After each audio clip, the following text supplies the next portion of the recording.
Dear students, our last topic was properties of magnetic field lines. हमने last topic में क्या किया? हमने प्रॉपर्टीज की मैग्नेटिक फील्ड लाइंस की, ठीक है। इस टॉपिक में इस वीडियो में हम दो टॉपिक करने वाले हैं। पहला टॉपिक तो बहुत छोटा सा सिंपल सा, that is types of magnetic field. हम टाइप्स ऑफ मैग्नेटिक फील्ड के बारे में पढ़ेंगे और फिर हम ओर्स्टेड एक्सपेरिमेंट, जो हमने चैप्टर के बिगिनिंग में समझा था ओर्स्टेड एक्सपेरिमेंट वो क्या था, उसकी थोड़ी सी डिटेल स्टडी करेंगे, ओके। और उसमें दो लॉज हैं या रूल हैं, snow rule and Ampere swimming. इन टू रूल्स को भी समझेंगे ये क्या है, ठीक है। ये जनरली 2 मार्क्स के क्वेश्चन बनते हैं दोनों, स्नो रूल और एम्पियर स्विमिंग रूल। ये फाइनल सीबीएसई एग्जाम से बहुत आते हैं, what is snow rule and what is ampere swimming rule. तो ये ओर्स्टेड एक्सपेरिमेंट से रिलेटेड हैं, इनको समझेंगे कि ये क्या है और ये कैसे काम करता है, ठीक है। तो सबसे पहले समझ लेते हैं what is types of magnetic field.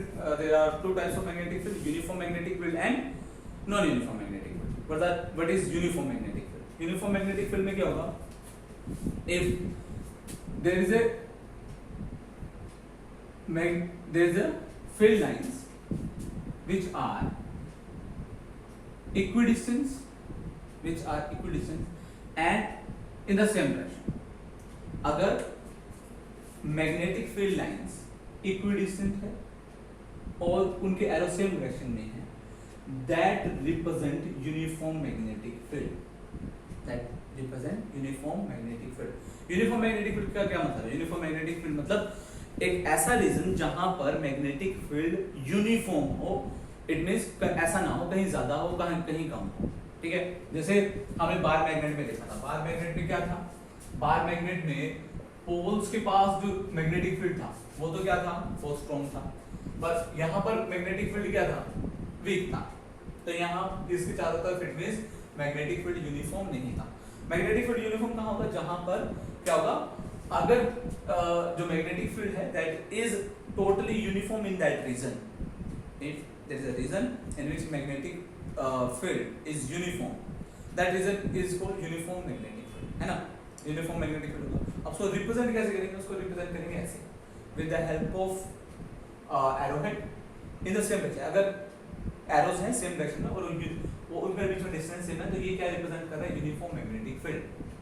Non uniform magnetic field कैसे होगा, जैसे हमारा बार मैग्नेट का होता है, कैसे, जैसे इस तरह से अगर मैग्नेटिक फील्ड लाइंस हैं, अगर मैग्नेटिक फील्ड लाइन इस तरह से ये क्या शो कर रही है, नॉन यूनिफॉर्म मैग्नेटिक फील्ड। ये क्या शो कर रही है, नॉन यूनिफॉर्म मैग्नेटिक फील्ड। मतलब अगर मैग्नेटिक फील्ड लाइन स्ट्रेट नहीं है और एक ही डायरेक्शन नहीं है तो वो नॉन यूनिफॉर्म मैग्नेटिक फील्ड ही होगा, है ना। जैसे कुछ भी हो, जैसे ये वाला बार मैग्नेट की वजह से जो मैग्नेटिक फील्ड था वो भी क्या था, नॉन यूनिफॉर्म मैग्नेटिक फील्ड था। तो uniform magnetic field, non uniform मतलब जहां मैग्नेटिक फील्ड एक जैसा ना हो, यूनिफॉर्म ना हो जिस रीजन में, वो क्या होगा, नॉन यूनिफॉर्म मैग्नेटिक फील्ड। तो उसको रिप्रेजेंट कैसे करते हैं, इस तरह से, यूनिफॉर्म नॉन यूनिफॉर्म। अब बात करते हैं ओर्स्टेड एक्सपेरिमेंट। ओर्स्टेड एक्सपेरिमेंट हमने जब चैप्टर की शुरुआत की थी तो ये समझा था कि सबसे पहले ओर्स्टेड ने ही हमें बताया कि इलेक्ट्रिक करंट की वजह से मैग्नेटिक फील्ड प्रोड्यूस हो सकता है।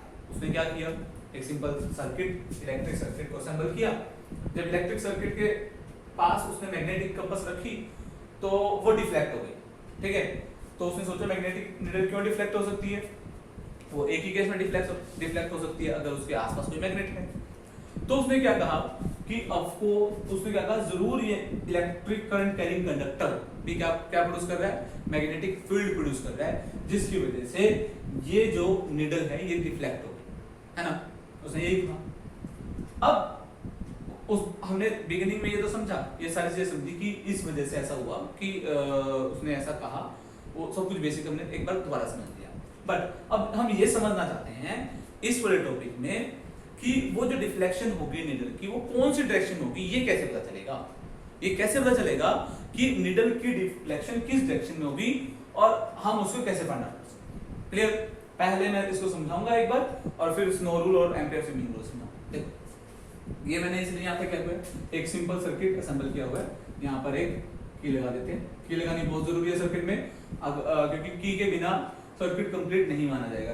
की नहीं होगी तो उस सर्किट को हम क्लोज और ओपन नहीं कर सकते। तो ऐसा कोई सर्किट जिसमें क्लोज या ओपन हम नहीं कर सकते, उस सर्किट में बहुत जल्दी करंट डिसअपियर हो जाएगा, मतलब बहुत जल्दी बैटरी डिस्चार्ज हो जाएगी और अल्टीमेटली उस सर्किट का कोई पता नहीं होगा। जैसे अगर तुम सिंपली क्या करो, एक सिंपल से नॉर्मली एक्सपेरिमेंट डिस्कस करते हैं, छोटी सी एक्टिविटी। अगर तुम एक बैटरी लेके एक सिंपल कॉपर वायर लेके उस एक पॉजिटिव टर्मिनल से अटैच कर दो एक एंड, और एक एंड नेगेटिव टर्मिनल से अटैच कर दो, तो उस केस में क्या होगा, क्या उस केस में बहुत high value of current positive terminal से नेगेटिव टर्मिनल की तरफ फ्लो होगा। क्यों? क्योंकि वायर की रेजिस्टेंस बहुत, क्या कहते हैं, तुमने बैटरी के पॉजिटिव और नेगेटिव टर्मिनल को मिला दिया तो करंट तो ऑफ कोर्स फ्लो होगा पॉजिटिव टू नेगेटिव टर्मिनल। और वायर की रेजिस्टेंस क्या है, बहुत कम है। वायर की रेजिस्टेंस अगर बहुत कम है तो क्या होगा, करंट बहुत ज्यादा फ्लो होगा। करंट बहुत ज्यादा फ्लो होगा तो बैटरी बहुत जल्दी डिस्चार्ज हो जाएगी, बहुत जल्दी बैटरी डिस्चार्ज हो जाएगी। इसलिए हम जब मॉडल्स वगैरह बनाते हैं, वर्किंग मॉडल बनाते हैं, तो उसमें स्पेशली क्या करते हैं, की लगाते हैं, ताकि जब भी हमने मॉडल चलाना है तभी हम उसकी को प्रेस करके ऑन करके मॉडल की वर्किंग देखें, अदरवाइज उसको ऑफ रखें। ठीक है, तो समझ गए इसलिए की लगाने क्यों जरूरी है। अब इस पर आते हैं, इस सेटअप पर आते हैं। तो होगा क्या, अगर मेरे पास एक वायर है, ठीक है, उसमें से मैंने क्या किया, इलेक्ट्रिक करंट पास करवा दिया, यहाँ बैटरी लगाई हुई है, इसमें इलेक्ट्रिक करंट पास करवा दिया। इसके नीचे मैंने एक नीडल रखी है, इसके नीचे ध्यान रखना, इसके नीचे रखी है मैंने नीडल, मैग्नेटिक नीडल। तो मैंने कंडीशन क्रिएट की है, सपोज करते हैं यहाँ ईस्ट डायरेक्शन है, यहाँ नॉर्थ, यहाँ साउथ, यहाँ west. If the current is moving from south direction to north direction, if the current is moving from south direction to north direction, then the north pole of the needle, north pole of the needle will deflect from east to west, will deflect from east to west। वो east direction से या कहें towards west वो जब क्या होगा, move कर जाएगा। I am repeating, if the current is moving from south to north and magnetic needle is placed below the wire, in that case the north pole of the magnet will move towards west, okay, वो west की तरफ move हो जाएगा। अच्छा, इसके opposite अगर मैं direction reverse कर दूं, अगर वायर में करंट की डायरेक्शन रिवर्स कर दूं तो क्या होगा, तो मैग्नेटिक पोल की मूवमेंट भी रिवर्स हो जाएगी, मैग्नेटिक पोल की मूवमेंट भी रिवर्स हो जाएगी। अब वो वेस्ट की तरफ मूव रहा है, फिर वो ईस्ट की तरफ मूव होगा। क्लियर? डायरेक्शन रिवर्स करने से, करंट की डायरेक्शन रिवर्स करने से मैग्नेटिक पोल की भी डायरेक्शन रिवर्स हो जाएगी। अब बात करते हैं, अगर इस मैग्नेटिक कंपास को मैं ऊपर ले आता हूं इस वायर के, अभी तक मैंने नीचे रखा हुआ था, अगर मैं इसको ऊपर ले आता हूं तो भी रिवर्स होगा। कैसे? अगर current south to north flow हो रहा था तो जो मैग्नेटिक पोल है, नॉर्थ पोल है, वो टुवर्ड्स वेस्ट मूव हो रहा था, ठीक है। पर अगर मैं इसको ऊपर ले आता हूं, अगर करंट की डायरेक्शन साउथ टू नॉर्थ ही है, मैग्नेटिक पोल यानी north pole will deflect in the direction of east, उल्टा क्या होगा, वो डिफ्लेक्ट होगा। मतलब अगर पोजीशन चेंज कर दूं उस केस में भी मैग्नेटिक पोल यानी नॉर्थ पोल की डायरेक्शन रिवर्स हो जाएगी। और अगर उसका भी रिवर्स करूं, अगर ऊपर रखा हुआ है north to south current flow होगा, उस केस में नॉर्थ पोल कहां डिफ्लेक्ट होगा, टुवर्ड्स वेस्ट। ठीक है, तो तुम्हें याद एक ही केस रखना है। कौन सा केस याद रखना है? नीचे वाला। अगर मैग्नेटिक नीडल वायर के, करंट कैरिंग वायर के नीचे रखी हुई है और current south to north flow हो रहा है, इन दैट केस जो डायरेक्शन होगी नॉर्थ पोल की रिफ्लेक्शन की, वो भी टुवर्ड्स वेस्ट। ठीक है, तो ये और यही, इसी को क्या बोलते हैं हम, snow rule. Snow rule simply इसी चीज को याद करने का मतलब है। स्नो, SNOW, इसका क्या मतलब है? South to north. If the current is flowing from south to north, south direction to north direction, then the deflection, ओ का कोई यहाँ पर रोल नहीं है, ये वेस्ट का शो कर रहा है कि जो मैग्नेटिक पोल होगा यानी नॉर्थ पोल होगा, वो कहाँ डिफ्लेक्ट होगा, टुवर्ड्स वेस्ट। वो कहाँ डिफ्लेक्ट होगा, towards west. If the current is flowing from south to north and magnetic compass is placed behind the wire, then the deflection in the north pole will be towards west. That is snow. ठीक है, इसी को हम क्या बोलते हैं, snow rule. अब ampere swimming rule क्या है? एम्पियर स्विमिंग रूल क्या कहते हैं? if you are moving, if you are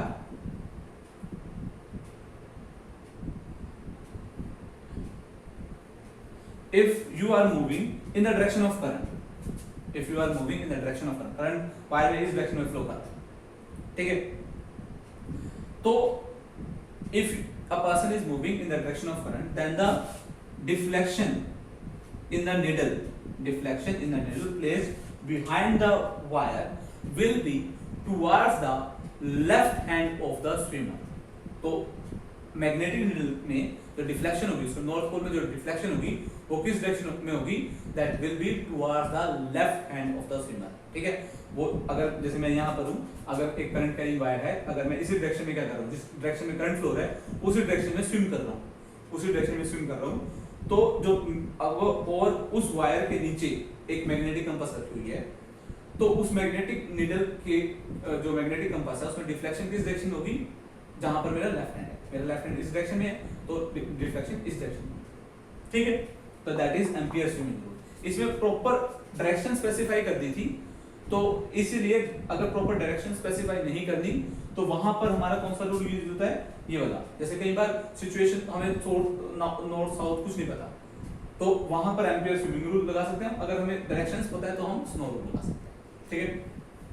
तो यहाँ से क्लियर हुआ हमारा ओस्टेड का एक्सपेरिमेंट। यहाँ से छोटी छोटी सी बातें थी, इससे रिलेटेड काफी छोटे छोटे से क्वेश्चन हमारे एग्जाम में पूछे जा सकते हैं, तो तुम्हें उसके बारे में पता